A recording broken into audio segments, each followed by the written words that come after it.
So, what is going on, guys? This is Ryan here. And this is the Ryan here. Hey everyone, Razzbowski here. What's going on, guys? Dawko here. And I'm Smike. Hey guys. In this episode, we actually brought Smike on to discuss quite a few interesting things. So there's going to be 5 of us today, so you guys will surely enjoy this episode. And what we're actually going to be discussing is our ideas for Five Nights at Freddy's 4. So to begin this talk, we're going to be talking about when we think this game will take place in terms of what time era it will be. I had the idea that maybe it will take place the same time as Five Nights at Freddy's 3, because if you look at the teaser image, the Spring Freddy looks just like Spring Trap, within like the same withered condition. Yes, it's got the same sort of the way his body has degraded over time. It's the same. It looks as if it was the same era that they were made, and I agree with the fact that they have faded over time a very similar sort of way, because even if you have a look at the holes all over the body like we discussed last week, it looks like it has been faded the same way over time. Yeah, absolutely. Yeah, I agree. It was a pretty smart point what you said there as well, how they're the same.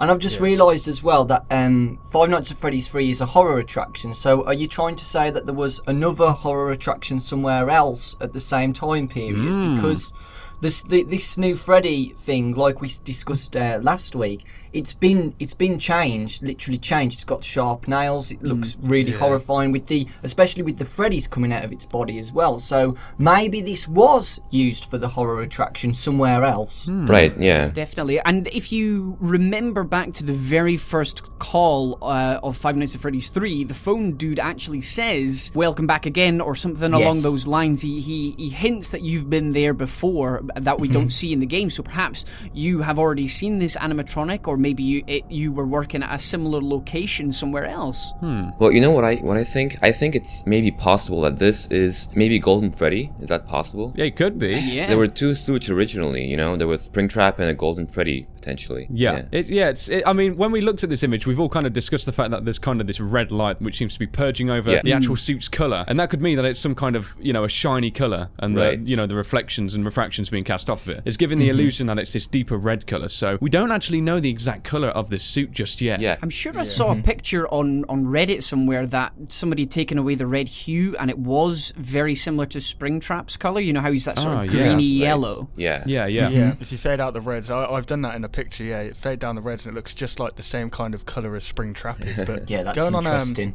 Dawko's point as well is that the thing that like maybe back up that is obviously the word nightmare at the bottom of the image. I mean, that kind of represents a horror attraction, and Yeah, absolutely. Yeah. So, I mean, I think maybe Nightmare represents the little Freddy beasts over him. Yeah, we said that. And also I think that, I mean, Phone Guy in Five Nights 3, he mentioned that there was a second suit that was that malfunctioned other than Springtrap. And so I think this might potentially be that, possibly. I think like an interesting point about that is I believe it's either number 2 or 3. They talk about the Five Nights at the Freddy Fazbear's Pizza having sister locations, which means there was of course more than one chain. So Springtrap could have well been in one chain with the Spring Freddy character being in another. So possibly in a safe room, maybe like they when they opened up the Five Nights at Freddy's 3 horror attraction, they found Springtrap in the first one, and if they found one in a week, maybe the second week rolled over after the fire, maybe they were digging in and they may have found this second suit, and that may kind of entwine itself within maybe the Five Nights at Freddy's 4, because we all know that Springtrap seem to live in one way or another. See, I was thinking that like the timeline, that's obviously Scott just muddles up the timeline. He pretty much, I don't know what he does, he must post just pictures on the wall and just think, I'm going to do it in this order or something like that. I don't, but basically we know that he has like 2 kind of timelines. He has the current one where you're the night guard, and the mini games where it kind of goes back in time. So I reckon that maybe one of the mini games will go back to the bite of 1987 to show the events of what happened. Yeah, that's possible. He's wanting to tie up everything, because this is his final game, the final chapter sort of thing. So he's going to need to tie up what happened in the past, as well as finishing off the story in, the timeline present is obviously in the future for us right now.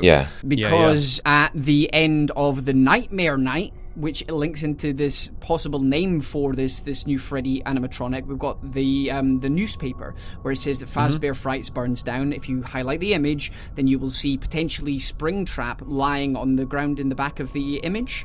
behind the toy Freddy. So it kind of looks like something else is going to happen after Fazbear Frights. Yes. Yeah. So maybe the whole game, as you were saying, is based around this auction or whatever happens to the remaining articles, and then in the mini games it goes back to 1987, solves everything there. Yeah. So he gets to solve two timelines at the same time in the final game, which is just going to be fantastic. I mean, we kind of spoke about this whole idea of a metaphor as well for the nightmare. When you beat it, of course, you get the newspaper, and it's almost like, you know, Springtrap's focused on the Freddy, and now all of a sudden we've got this explosion, and this whole new Freddy character's come to light. So yeah, it's kind of like a representation of what's going to happen, possibly a representation of what might be coming in the next game, and kind of just hinting that Freddy is going to play a massive role in Five Nights at Freddy's 4. Yeah, absolutely. I mean, already you can see also the hat. You know, it has like some wires hanging out of it, and so like this is obviously an animatronic, not just a suit, but like I think this could also very well be that second suit. And also the thing is, like you said, you mentioned the sister location. I don't know if you guys know about this concept called Chekhov's gun. No, never heard of that It's before. just like a narrative concept, may not necessarily apply here, but it just says that usually when someone presents an element in a story, that will return eventually in the story. And so maybe I'm thinking that, you know, all these things he talks about maybe will return in the fourth game, like the sister location. Okay, Interesting. That is interesting. Nice. I think another thing I'm really intrigued with as well with this animatronic is, you know, usually when the animatronics seem to come into operation, they always seem to have some kind of glowy hue coming from the eyes. But in this image, it's, you know, the eyes are absolutely they're so black you can't see a thing in there. Like usually we have the distinctive whites if we know someone's inside of them, or True. usually if the puppet seems to be manipulating them. This one's a speculation. In my opinion, the eyes seem to turn white definitely when the puppet seems to be manipulating them and creating a more paranormal element, which is tying into the suit. But there's nothing here yet. We can see there's definitely some characteristics, the way he's holding the hat, focusing on wherever this camera was positioned at. So he's meant to look alive. Yep. Yeah, definitely. Yeah, kind of like a Freddy Krueger type of killer or something. Yeah. With the hands. Almost, yeah. Yeah, I saw loads of things about Freddy Krueger on Reddit and stuff. Yes. The similarities with the nightmare reference and the fingers and... Yeah, I mean, this is definitely the most surreal, I'd say, teaser, you know? Yes. With the pointy fingers and all the, And the dark background and just the whole red theme for it. The whole website's been manipulated and changed. It's just it's meant to look like a horror. Yeah, even the source code and the image has like a bunch of 8s and 7s and codes everywhere. The release date too as well. Yeah, it's definitely setting up for a scary Halloween release. Definitely. Yeah, exactly. Yes. Oh yeah. So a question that's hovering quite a lot lately is how will the game play? That is, how will Five Nights at Freddy's 4 function? So what are your guys' thoughts on the game mechanics? I personally believe that the hallucinations will still like stay in place, because I mean, from the image we can see, I doubt that those mini Freddys are real. I mean, if they are, then that is terrifying, but if they're real, then like I was saying, it could be a hallucination, maybe playing with your mind. Maybe they alter like the devices that you're meant to keep like doing bad stuff, if you know what I mean. I don't think it'll stray too far away from what has made Scott's game so popular. Yeah, absolutely. No way. Shutting the doors, and it would be nice for him to try and incorporate a couple of the things he's done before, like closing the doors. I really like closing doors. There's just something so sathing about slamming closing the door and saying, I think, Raz, I think I can answer your question. It's because most of the time you survive. Then I want for the whole game mechanics, I want not only this Freddy, I want to see some more of the original animatronics in the game. Yeah, absolutely. That's the question I was thinking of. Will there be any other animatronics within this? I mean, there's gotta be. I mean, he wants to introduce something new each game, so we've got obviously the toy ones in 2 and the marionette and balloon boy, and then in the third one we had Springtrap. So hopefully in this fourth one, the new one is this Freddy character we've seen, but I want Chica and Foxy in that back in there, because it's the final game, so having them back in it, I really would love that to happen. Absolutely, and to be honest as well, I don't think it really matters if it's an hallucination or just a normal animatronic, because you're still going to get the scares from them anyway. Gotcha. And what I was thinking as well is, because if this is actually a sequel to Five Nights at Freddy's 3 or something about the auction, maybe they might build some different animatronics as well, and it gives Scott a chance to change the game style once again, see different things, just like he did with Five Nights at Freddy's 2. We didn't expect to see different animatronics and toy animatronics and balloon boy. I was going to say, and that still puppet. remains a bit of a mystery to this day, doesn't it? Yeah. Yeah, that's true. I mean, every single game so far has had the original crew in one form or another, right? Yes. Even Five Nights 3 in one way. Yes. So, I mean, I don't know if he'll be able to pull that same exact thing, like just be able to put the hallucinations back into the third game. But it seems like there is some kind of hallucinatory thing going on. Yeah, definitely. Yeah, but for the game mechanics, I would like to see, like Raz said, you know, the doors come back. I really like them. The third game was good. Yeah, but that the doors, kind of, really, I just love them. Yeah. Yeah, it did create kind of like a whole new feel to it. It was another mechanic, and you know, you had to keep your eyes peeled, especially like the simple things like winding up the music box as well. I think Five Nights at Freddy's 2 introduced that concept, and you know, rather than just worrying about them coming in your office, you had to worry about so many more things, and it wasn't overwhelming. It was kind of like the perfect balance between what you want to see in a game. Right. Yeah. Exactly. I mean, we got a comment from a guy called Stephen Gaming. That's a shout out for you. I hope you're listening. But, Hi, Steve. Five Nights at Freddy's basically saying in Five Nights at Freddy's 1 now, door, lights and cameras. Five Nights at Freddy's 2 there's no doors, there is lights and there's cameras. Five Nights at Freddy's 3 there's no doors and lights, but there is cameras. So it's Five Nights at Freddy's no doors, no lights and no cameras. Right. So literally, imagine that. Oh my god. In terms of the game mechanics, looking at these small Freddy characters, Ryan, you said that I should say other Ryan, you said that they may not be real, perhaps. Yeah. But I'm actually looking at these guys, and I'm thinking, like, they have a bit of character in them. If you look at the way they're kind of positioned, you've kind of got the dominant Freddy in the background looking into the camera. So he's obviously aware of you almost. It's kind of like hinting that he's going to be coming for you. But these other guys, they look like really mischievous. They're not really bothered by the camera, almost like kids. Right. Kind of just interested to kind of wreak havoc and you know, those razor sharp teeth, they could I can imagine they can do a lot of things. A couple of things I thought about for game mechanics is maybe if you're looking for this Spring Freddy character in whatever environment we're in, you might try and look into a camera, and the little guy might have climbed up and sort of be facing right in the camera so you can't see a thing. God. Yeah, that one in the back room. Yeah, that's interesting. So kind of blocking out the view. And you know, another thing I also thought is that we kind of saw these animatronics in Five Nights at Freddy's 3 and they're all burnt. That is the past ones. And when you can see the puppet in camera 8, he is not burnt at all, which leads me to believe he's still kind of existing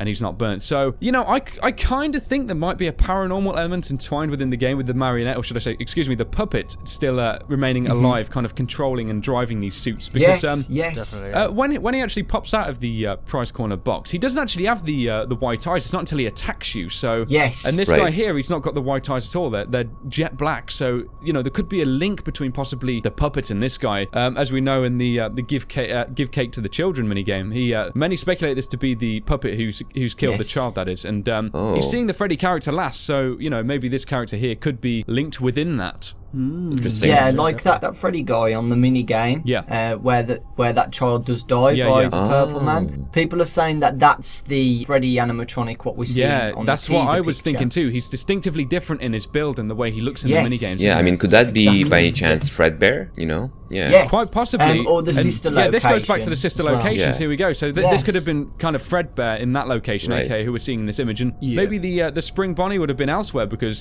back in the day, these kind of things would have been very expensive. Right. Yeah. Oh, yeah, so definitely. you know, keeping with a realistic style, maybe that was an element Scott tried to link in with it. Considering we know, of course, the sister location is more than one, it may just be a possibility. Right. It's like the way the sister location was mentioned is too important. Like Smike was saying, he's got to come back to it. He's got to come back to the sister location. Yeah, you can't just drop it in there as something that's, oh yeah, by the way, some went down in the, excuse my language, some stuff went down in a sister location, and we should just forget about that. Yeah, exactly. I mean, I agree with both of you, actually, because, well, the possibility also is that who knows what the movie's gonna have, right?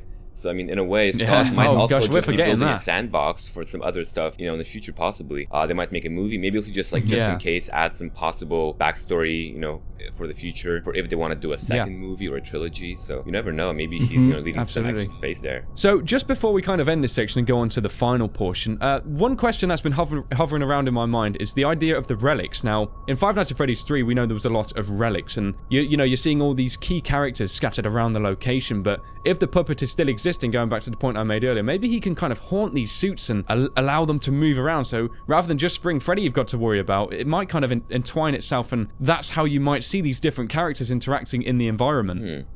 Yeah. Oh, I forgot to mention as well the mini games as well. Do you think he's going to add again? I think so. Yeah, absolutely. He has to. I mean, they're like a classic. It's like they're crucial to the storyline now. Like with Five Nights at Freddy's 3, the mini games have kind of told a storyline. They're still quite confusing, and I think a lot of people are still in debate as to what the finalized meaning was. But they're there to definitely build on the story. And if this is the final chapter, as he's saying, I think the mini games will probably fit in nicely to describe possibly the events of 1987 and a couple of other things that we're still a bit skeptical of. Yeah, because the phone calls and the minigames are Scott's device in telling the story. Because obviously shutting doors and putting a mask on is not really telling any story. That's just there's only so long the phone guy can talk for every night, isn't there, to give information. So having these minigames, it really does kind of build on the story a heck of a lot. I was just gonna say, also from a game development standpoint, they make sense because Scott is making these games, solo by himself. It's like they're pretty easy to make, and he also has like games he made before. So from like a resourcefulness standpoint, it makes it more, it's like I think that's where it came from. Actually, it's just an easy way to like portray some backstory.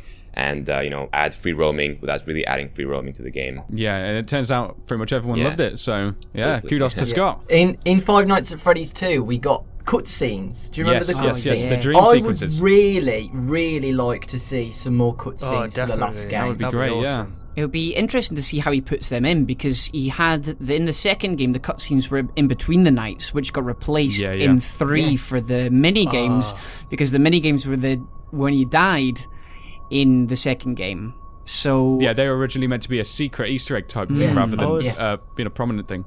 Yeah, I was just thinking that maybe what if the cutscenes are like what happened after the fire? Maybe like you can see. That would be good. You can see like Springtrap lying there on the floor, kind of like blinking, and maybe puppets there in the doorway, like looking at him, and then it ends and night one. That's a cool concept. I like that one. Yeah, that'd be interesting to see. Yeah, definitely. I agree. So if you want to put that in, Scott, you know what to do. Yeah, I mean, Five Nights 2 had cutscenes. Why not Five Nights 4? We know it's a possibility. Yeah, exactly. Yeah. And to finalize this podcast, how do you guys think the whole franchise of Five Nights at Freddy's will end? I believe that hopefully, I'm trying to think how this will end now, actually, because the purple guy's been killed, but there's rumored to be 2 purple guys, isn't there? Yes. Maybe I don't know. I'm thinking that maybe, I don't know where the location will be based. I was hoping maybe a museum, as that would be pretty awesome. And maybe they get investigated for something of murders or something. But it would be awesome to see like I don't know, the purple guy in the establishment as you're playing, if you know what I mean. Yeah, absolutely. Yeah, maybe like in a corner, kind of secluded, so you'd at least know he's in the environment. Because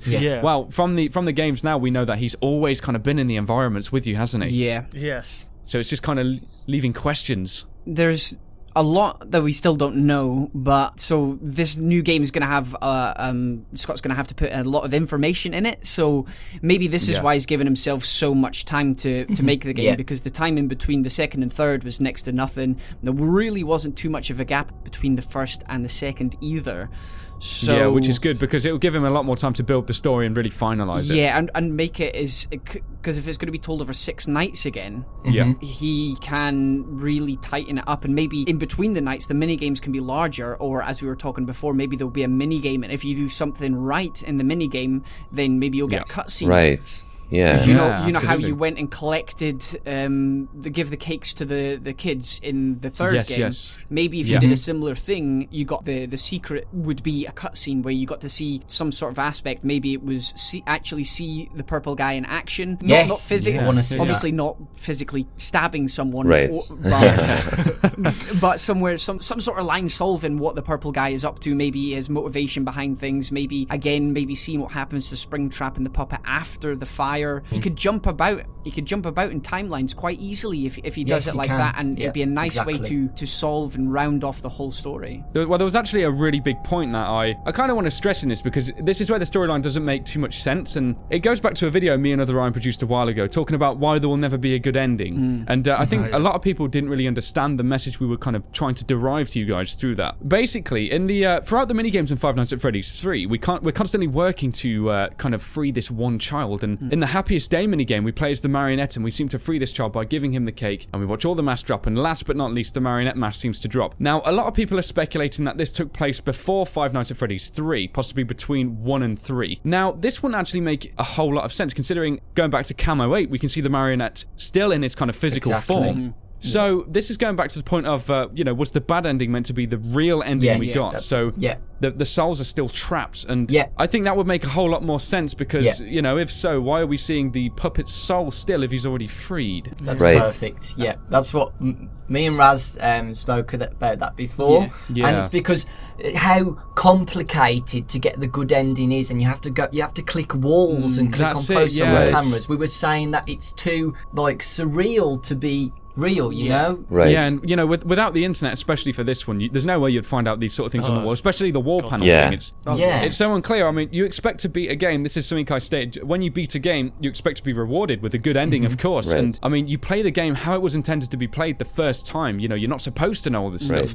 And instantly you're rewarded with the bad ending, and you really have to work for this alternate ending. So it's almost like you were supposed to get the bad ending, which will then possibly lead on to the next point. Yeah, it is because what me and Dawko were talking about. If you say you were taking this on face value and you were playing the game. I could understand if you got a good ending by doing something different, like saying picking up a knife and stabbing the purple man. So obviously he couldn't go around killing the children, which would turn into a good ending. But because you're having to glitch through walls, it's too obviously this game is fantasy, so take this surreal, isn't it? It's too it's too fantastical to see jumping through a wall and giving cake, and the only way to give cake to people is by grabbing balloons in Balloon Boys game and then using Mangle to go and find a cake, and then using the rest of the mini games to give cake. It's just, and it would make more sense, and it would be a more satisfying ending to the game if it was a bad ending, because the children, it would lead on. No matter what happened, like the children are dead. That's already sad, and it's already a bad thing. And I think the good ending, it was something Scott just added in there for replayability, for just extra enjoyment. Sure, and if we take the minigames literally as events that actually happened, how could the Mangle glitch out of the wall, and go underground, fall into a crying puppet pit, with a tree and some Balloon Boys, and the Balloon Boy graveyard and things like that. It's very symbolical, superstitious, and very. And with the bad ending as well, me and Raz were saying this again. With the bad ending, you get the lights inside the heads, and that's exactly the same as how they are set in the attraction. The horror attraction, they have lights inside their heads. Even the image for the horror attraction, when it says it's opening, the lights are straight on in Freddy's head. Yes, exactly. Right. Yeah. Exactly. Well, I think what we all like to see is the demise of this killer, in honesty. Maybe we'd like to see, night 5, we get a phone call saying, we caught a guy trying to lead another, trying to kill someone or something, an employee or something like that, and he's now in our custody. I'd like to see it like he actually gets caught and arrested, but maybe ended on a little twist as well. I think, obviously there's not going to be any more, but just on a way where you can still question what happened, if you know what I mean. Yeah. As long as the story is left us feeling satisfied and with a little bit of mystery, I think everybody will be happy. It doesn't need to be completely 100% solved. I think solving the Bite of 87 is a must. Finding out who the purple guy is a must. And for overall, I don't mind if it's a sad ending, if it's a happy ending, as long as we're left satisfied with a cheeky little bit of mystery in there still. Yeah. Another thing about the good ending and bad ending is that the bad ending's it's just there, it ends. But is it the good ending where you actually get the piano music, or is that the bad ending as well? Both. The good. Is it both? It might be both. I thought the bad ending was it was a more dramatic. It reminded me of Resident Evil almost. Yeah. See, I was gonna say if it was only in the good ending, why would the good ending make you feel sad? But if it's in both, then it's good. And also I think personally, ultimately, what I'd like to see most of all is in the 4th game just some kind of a super cool Easter egg hunt, kind of like in Five Nights 3, some secret stuff. I mean, Scott is just really good at putting secret stuff in the game, these death screens that have a 0.1% chance of happening, that kind of stuff. And I really love that. I think that's what Scott, he's really, really good hyping us with some secret Easter egg hunts. I just want to see more of that, really, to be honest. Yeah, I think the issue with Five Nights at Freddy's 3 was that you could always experience these things. If you knew how to do it, you were going to get it. Yes. But, there's no way you can force one one of the Easter egg mini games to return. I think one of the good things that we can all think about in this is the fact that Scott's given himself a heck of a lot more time to perfect this game. So I think there's going to be so much entwined within it. I really do. And it's going to satisfy just about every form of game player who enjoyed the Five Nights at Freddy's franchise. Yeah, definitely. Yeah. What Ryan said as well, I found that really cool. A really cool idea about the phone calls telling more of the story about an investigation. I'd really like it if Phone Guy was back and he said, "Oh, there's an investigation going on. For example, we found a guy called Mike Schmidt or something like that to reveal us." I'd love to see that.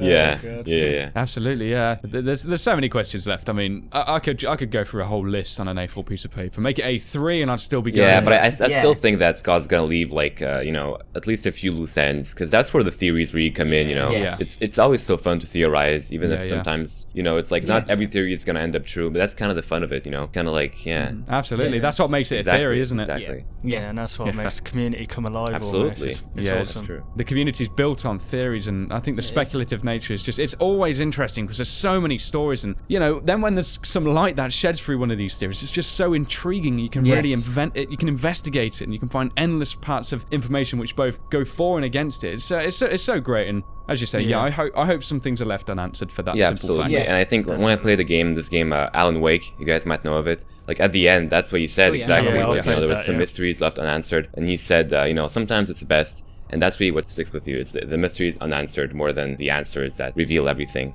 Absolutely, yeah. Before we end this, I just want to say I think what you guys are doing is really awesome. Sincerely, I'm pretty honored to be here. When I started doing FNAF videos, I never really expected to be part of the community in that sense. But all of you guys are. But now you're the king of the you're the driving force, man. If you think about it, you guys have actually grown much more faster than me in terms of when the channel started.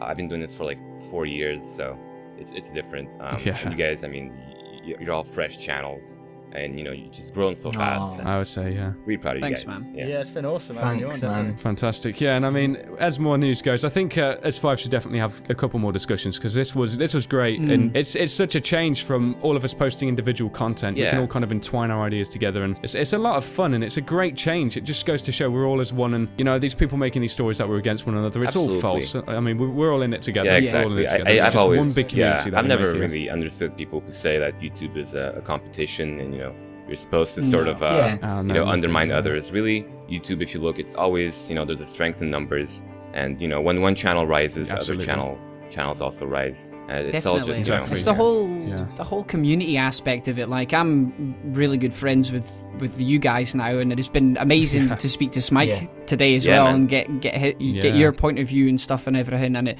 same. As you said, it's the theories are just, I don't know. We could just talk about it all day. We talked easily for half an hour there, easily, and we could talk all day. It's a totally different new way that the gaming community's gone. Usually it's all about gameplays, and now it's about discussing the games in a different manner, and it's so interesting. And just because of the uniqueness of it, I think it's so fresh, and it's going to be one of those new things I think that will stay around on YouTube for a long, long time. Absolutely, I think Scott set the bar pretty high as well. Yes, he did. He really has. He did. A lot of pressure on this one guy. But he's handling it really well. He's really, taking it very well. So there we have it, guys. There's once again another Theory Thursday for you all. We really hope you did enjoy this video. Thanks once again to Dawko, Razzbowski, Smike, and also other Ryan and myself for taking part in this one. It was great fun. You're thanking yourself. Why not? I'm shaking my own hand as we're speaking right now. So guys, if you did of course enjoy the video, be sure to like it. And hey, if you're new around here, subscribe to all of our channels, because we're going to be doing many other theory-based content. And the Theory Thursdays is going to be a continuing thing for a long, long time, because it's great fun. And it's great hearing you guys and having all your guys' input in the comment section to both contrast and also add to all the things we discuss in the video. So once again, guys, thank you very much for watching this episode. And we'll of course see you on the next video on all of our channels. Goodbye, guys. Bye.